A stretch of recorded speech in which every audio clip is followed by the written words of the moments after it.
Commercial freedom. It will keep more of its own profits with more scope to borrow money and make deals. There will be shares in the new public limited company, but the government will own all of them. To some critics, all this suggests plans for full-scale privatisation. Our business correspondent Jonathan Rugman reports now from rural Gloucestershire on a post office facing up to change. I think we're the best, and I don't think if there was another one to challenge us, I don't think they'd be able to do the same as we do. Village postman Dave Newman has driven along these roads for 10 years, dropping off mail to nearly 140 addresses daily. He picks up parcels, delivers shopping, and even brings medicine from the chemists. Ask Dave about opening the post office up to competition, and he doesn't want to know. If it was bad or going downhill, probably say, yeah, change it. But I mean, it's all right, and you don't get no complaints. No people want anything different, really. So, I mean, why change it? Dave's customers agree. For them, anything which smacks of privatisation means fat cat salaries, closing down rural services and late-running trains. So today's news that the post office will become a government-owned PLC needs some explaining. It does sound like it's the first step towards privatisation, and I'm not sure why. It doesn't seem to be very necessary to do that. I thought that the post would be sacrosanct.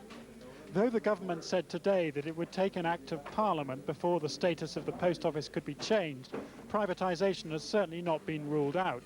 The post office has been given what it wants, more freedom to borrow money to invest, but there's been a price to pay. Its monopoly on delivering mail has been reduced to anything under 50 pence, which could lose it £100 million. But the government says it's keeping a world-class business in public ownership. There have been suggestions from some quarters that this is part of a plan to privatise the post office by stealth. Madam Speaker, there are no such plans.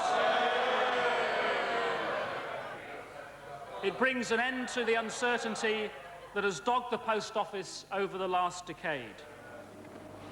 But is the uncertainty really over? Royal Mail is a global business, the fourth biggest mail deliverer in the United States, and it needs ever more capital to fight off foreign competition. Earlier this year, the post office spent hundreds of millions on a parcel business in Germany, and it has other European targets in its sights. With Europe moving to cut mail monopolies, a government advisor says the post office must privatise to compete in this ever more cutthroat environment. I doubt the debate over privatisation is over. In the end, private sector money will be needed if the post office is really to take on a major international role. It will need private sector capital because when push comes to shove, the Treasury probably won't provide the money. Why not? Because the Treasury is interested in looking after the coffers of the state. It's not interested in investing in major new industries. It's not the role of the Treasury to be a big commercial player. We will allow them to borrow up to 75 million without approval, that we will give them a greater share of the profits without it going to the Treasury, and that will be worth 600 million over the next 3 years.